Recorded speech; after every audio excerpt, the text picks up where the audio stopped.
Bonjour à tous et bienvenue dans cette nouvelle édition. Dans l'actu vendéenne de ce mardi 21 avril, découverte du nouveau parc naturel marin qui englobe une partie du littoral vendéen. C'est le plus important de métropole. Créé il y a quelques jours, celui-ci va permettre d'allier protection de l'environnement et développement économique. Embarquement aussi pour la Solo Maître Coq. Les deuxième et troisième manches se sont déroulées aujourd'hui en guise d'échauffement pour la régate au large qui se déroulera quant à elle jeudi, vendredi et samedi. Et puis de la culture également en fin d'édition, rencontre avec la compagnie Force Jazz qui travaille actuellement sur sa dernière création intitulée À fleur de peau. On ouvre donc cette édition avec la création du 7e parc naturel marin, officialisé il y a quelques jours par décret ministériel. Un parc de 6500 km² et de 800 km de côte qui s'étend, vous le voyez sur cette carte, du sud de la Vendée jusqu'en amont de l'estuaire de la Gironde. Alors ce parc naturel va permettre d'assurer la protection de l'écosystème et notamment des lieux de passage des oiseaux migrateurs. C'est le cas par exemple à la pointe de l'Aiguillon, mais il permet aussi le maintien des activités économiques liées à la pêche ou même au loisir et au tourisme. Allier protection et développement, c'est donc tout l'enjeu de ce parc naturel. Les différents acteurs sont prêts à travailler ensemble, même si certaines questions se posent encore. Regardez plutôt le reportage de Samuel Grasset. Ce parc marin des Pertuis et de l'estuaire de la Gironde ne sera pas une sanctuarisation de la mer et du littoral. Plaisanciers, pêcheurs et associations environnementales sont d'accord. Pour le président de la LPO de Vendée, ce parc va surtout permettre d'approfondir les connaissances sur le milieu marin et travailler avec les agriculteurs, les conchiliculteurs sur une meilleure préservation de l'environnement. C'est surtout faire en sorte que la Vendée, le littoral vendéen ne se retrouve pas dans une situation dramatique vis-à-vis de la pollution de ses côtes, quoi. Pour moi, c'est l'enjeu majeur, c'est le lien terre-mer et faire en sorte qu'on envoie une eau de qualité pour préserver. Voilà, si les moules et les huîtres disparaissent, de notre point de vue, de notre analyse, c'est très probablement à cause de l'eau polluée qui arrive dans les estuaires. Renforcer le lien entre terre et mer, c'est l'une des orientations du parc marin et c'est l'un des aspects positifs pour les pêcheurs dans cette zone historique de pêche, à condition d'être entendus. Une amélioration du cadre, une amélioration de la qualité de l'eau, un suivi sur différentes pêcheries, etc. Pour nous, ça va très bien. Par contre, il ne faudrait pas que ça devienne une zone sanctuarisée au sens très large du terme. Là, c'est que c'est une zone à fort enjeu. On va plus vers de la préservation et de la gestion avec une vision très environnementale des choses. Donc on va être beaucoup plus vigilant là-dessus.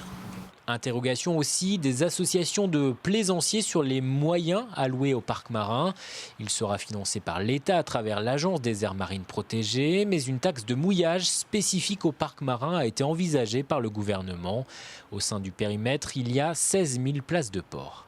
Imaginez-vous, vous sortez avec votre bateau, vous voulez planter votre ancre, eh bien on peut venir vous demander 20 € par mètre linéaire de votre bateau et par jour. C'est-à-dire un bateau qui est un bateau équivalent à un camping-car, un bateau de 10 mètres. On vous demande 200 € pour passer la nuit. C'est complètement stupide. Officiellement créé, le parc doit désormais définir les quelques 70 membres de son futur conseil de gestion. La Vendée et les Pays de la Loire sont assurés d'avoir au moins une dizaine de représentants. Et parmi les professionnels concernés par ce parc naturel marin, les mytiliculteurs de la baie de l'Aiguillon-sur-Mer, des professionnels touchés de plein fouet il y a un an par la surmortalité des moules, nous l'avions évoqué. Eh bien, bonne nouvelle, puisque l'Europe vient de donner son feu vert pour le versement des différentes aides prévues par l'État, la région et le département. Grâce à ce déblocage, les entreprises mytilicoles peuvent en tout cas espérer sortir la tête de l'eau. On en parlait hier soir, c'est actuellement la semaine européenne de la vaccination, l'occasion de sensibiliser et de rappeler les enjeux notamment auprès du grand public. Et c'est pourquoi le CHD propose une exposition jusqu'à samedi et aujourd'hui une journée d'animation. À travers des quiz et des temps d'échange, les professionnels de la santé ont ainsi informé, car c'est bien l'objectif de cette semaine européenne. Souvent, il y a des idées reçues, effectivement, comme quoi la polio ou le tétanos n'existe plus. Tout ça est dû à une bonne couverture vaccinale il y a quelques années. Mais on s'aperçoit que moins on vaccine, plus les maladies font une résurgence et que le risque redevient réel. C'est parti pour une dizaine de mois de chantier. Orion et La Roche-sur-Yon Agglomération viennent de lancer la construction de 4 nouveaux logements dits abordables à la Sorinière. Entendez par là des logements dont les loyers seront accessibles. Les conditions de location vont être tout à fait accessibles, puisque la location va être environ 380 € par mois et il est exemplaire dans la mesure où ils pourront bénéficier justement de l'aide personnalisée au logement. Donc je crois que les meilleures conditions à la fois d'environnement et financières, il ne faut pas l'oublier, permettent à ces personnes justement d'intégrer ce quartier. Top départ aussi de la solo Maître Coq. Le premier parcours côtier a été couru ce lundi, suivi aujourd'hui de 2 autres régates toujours le long des côtes. La quarantaine d'engagés est donc rentrée dans le vif du sujet avec de bonnes conditions météo, surtout aujourd'hui. Aurélien Huard a suivi la course, regardez. Deuxième jour de course sur la solo Maître Coq avec 2 manches côtières au programme ce mardi. Après une première journée plutôt calme en termes de vent, les 40 concurrents ont cette fois profité de conditions beaucoup plus favorables. Un vent de nord-est entre 12 et 15 nœuds qui a permis aux coureurs de s'en donner à cœur joie et de s'offrir de belles bagarres. Il faut bien voir que ce sont des gens qui pratiquent la régate tout le temps, donc ça les met au contact de la régate vraiment pure. Comme c'est un classement au point, les écarts ne sont pas très importants. À partir du moment où on est 2 mm devant le concurrent, on a 1 point de moins. Une seule course côtière a pu avoir lieu lundi. Elle a été remportée par Gwenolé Gaïnet sur Safran Guicoten. Aujourd'hui, Morgan Lagravière, ancien membre du Team Vendée et désormais skipper de Safran, a terminé en tête. Une 3e course avait lieu cet après-midi. Mercredi, repos pour tout le monde avant de passer au plat principal. Une course au large de 320 000 qui s'élancera jeudi midi. Une épreuve qui va donner du fil à retordre aux concurrents. Les difficultés, c'est toutes les difficultés qu'on rencontre dans la course en solitaire, c'est-à-dire bien gérer son sommeil, donc il dorme très peu, sa nourriture, ses réglages, ce qu'on appelle les phases de transition, parce que sur un parcours comme ça, il y a obligatoirement des phases de transition, c'est-à-dire le vent va changer, le vent va mollir, il faut avoir les bonnes voiles au bon moment, et comme ce sont des monotypes, les bateaux vont tous à la même vitesse, donc c'est surtout sur ces petits détails-là que les écarts se creusent. Les skippers devront monter jusqu'à Belle-Île en faisant le tour de l'île de Ré à l'aller comme au retour. Arrivée prévue samedi matin. Et j'ajoute qu'au terme de cette 2e manche, un abandon est à déplorer, celui de Yannick Livory sur l'Orient-Entreprendre. La régate au large ne réunira donc plus que 39 engagés. Allez, on reste au Sables-d'Olonne où l'émission Les Maternelles diffusée sur France 5 vient de poser ses caméras pendant 2 jours. Hier et aujourd'hui, l'équipe de production a réalisé plusieurs reportages qui seront diffusés courant mai. Elle a ainsi profité des vacances scolaires pour tourner 4 sujets sur les stages proposés par l'Institut Sport Océan. Le climat est très cool, les gens sont très sympas aussi. On s'amuse bien, puis surtout il y a plein de choses à faire. Vous ne vous rendez pas compte de la chance que vous avez de vivre en Vendée, quoi. Mais venez à Paris, vous verrez aucun surfeur et aucun optimiste sur la Seine, je suis désolé. Ils sont en vacances, voilà, eux ils s'amusent, moi je suis là, je bosse. Même si on n'a pas l'impression que je fasse grand chose, mais si, je travaille quand même en fait. Et puis des vacances, 14 personnes en situation de handicap et leurs familles ou accompagnants professionnels vont pouvoir en profiter. À partir de samedi et pendant une semaine, ces Vendéens âgés de plus de 55 ans vont découvrir l'île de Ré grâce à l'opération Senior en vacances. Il s'agit d'une première pour l'ADAPI Aria qui accompagne les personnes handicapées et qui par le biais de ce voyage offre une véritable bouffée d'oxygène à ses futurs vacanciers. Certains ne sont pas partis depuis 3-4 ans parce qu'évidemment il y a un budget, certains sont en établissement, donc il y a un budget d'établissement et en fin de compte le budget ne permet pas de faire partir tout le monde, donc c'est chacun et chaque opportunité, et c'est vrai que cette opportunité aussi était de permettre de partir en vacances avec un membre de la famille, soit un parent ou soit une frère et sœur.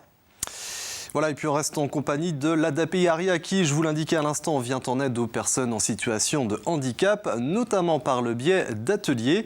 Exemple ce soir avec la ferme de la Vergne, un lieu de formation qui accueille 38 hommes et femmes souffrant de troubles psychiques.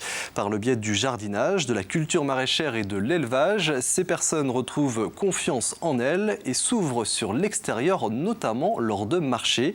Illustration avec Anthony Jamin. Et là, c'est quoi ça? Ça, c'est... La réponse est un peu hésitante, C'est un truc qui ronfle. mais la volonté de bien faire est là. Ces jeunes de l'Institut médico-éducatif Les Trois Moulins de Fontenay-le-Comte sont venus vendre le fruit de leur travail en section horticole. Au début, on est un peu... on panique un peu. C'est comme ça arrive à tous au début. Pour eux, c'est difficile de créer du lien avec des personnes inconnues. Donc, en venant ici, ils peuvent se rendre compte que les gens viennent vers eux et qu'ils peuvent discuter avec eux. Et ça permet aussi de voir qu'il y a d'autres adultes qui sont pris en charge. Dans la maladie psychique, le contact avec l'autre, la valorisation de soi-même, le contact avec les personnes, c'est très important. Ça reconnaît ce qu'ils font et ça permet de travailler, je dirais, avec les autres, de prendre confiance en eux. D'ailleurs, nombreux sont ceux et celles qui viennent faire leur marché ici pour soutenir cette démarche sociale et solidaire. Moi, personnellement, je suis concernée. J'ai un fils aussi également qui n'est pas avec cette problématique. Mais donc, oui, je suis un peu sensibilisée aussi par rapport à ça. Établir un contact et se sentir vraiment eux-mêmes et éviter la différence, quoi. Ce marché de printemps artisanal est l'un des 2 rendez-vous annuels de l'ADAPI ARIA de Vendée avec le marché de Noël. Voilà, et j'ajoute que le sort de la ferme de la Vergne est incertain. L'ADAPI ARIA devrait prochainement décider de son avenir. À fleur de peau, voici l'intitulé de la nouvelle création chorégraphiée de la compagnie de danse Force Jazz, compagnie qui a déjà un beau palmarès à son actif, avec notamment 2 distinctions obtenues au dernier concours de la Vendée recrute ses talents. Depuis quelques jours déjà, les jeunes danseurs peaufinent donc leur dernière création à l'espace culturel du Pays Né de la Mer, à Saint-Michel-en-Lerme. Une résidence qu'a suivi Cyril Guillet. Regardez. On finalisera avec Yannick cet après-midi par rapport à l'éclairage pour que selon ce qu'il met, s'il met un rasant ou autre chose pour que tu sois dedans. Continuez. Dernier réglage pour la compagnie Force Jazz, l'occasion pour la vingtaine de danseurs d'ajuster les chorégraphies à l'espace scénique, régler les lumières ou encore les costumes. La première approche et chacun gère la pression à sa façon. Je trouve pas ça stressant, au contraire, ça soulage un peu parce que forcément on a un peu d'appréhension. On se dit bon, va falloir ne plus se tromper, va falloir être plus précise, mais en même temps on se dit bon bah là ça passe, alors ça ira bien pour le spectacle. Un spectacle intitulé À fleur de peau, tour à tour sensible et émouvant, il se révèle par moments amusant, parfois même déroutant.